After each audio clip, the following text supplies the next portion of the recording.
Top 5 Gold Reserve Discoveries in 25 Years, DailyMiningNews.com.pdf. Livengood stands out because it has the largest formal reserve base in this group, with 9 million ounces of proven and probable reserves, plus additional measured and indicated resources. However, it is also the least advanced operationally. The project has not yet reached commercial production and remains in an early development stage.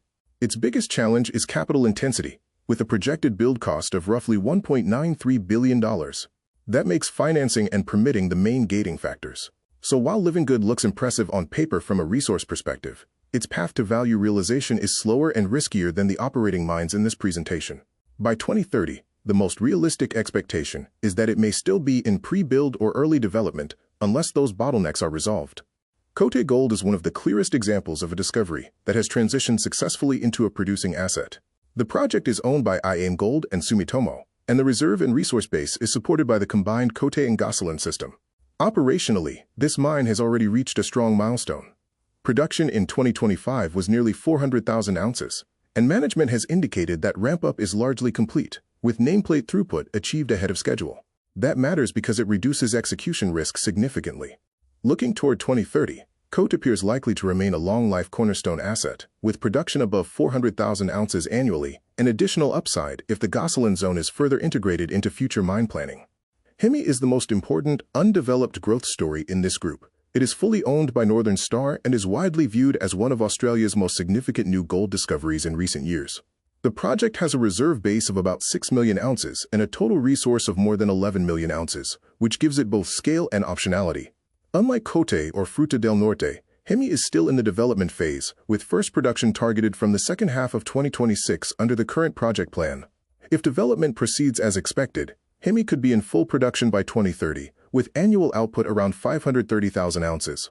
That makes it the strongest pure growth project in this presentation, but also one that still carries execution and schedule risk. Fruta del Norte is the most mature and operationally proven project in this group. It is 100% owned by Lundin Gold and already has the profile of a high-quality, globally competitive gold mine.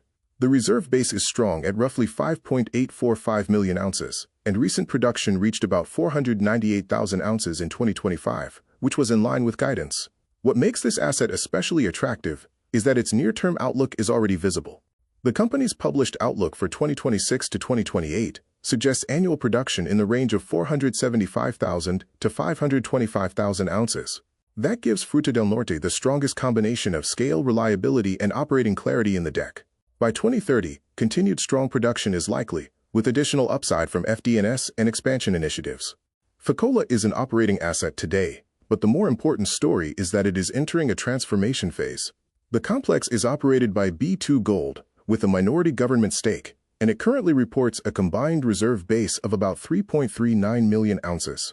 Production in 2025 was strong at roughly 530,800 ounces, but the near-term profile is expected to soften in 2026 as the mine moves through a transition period.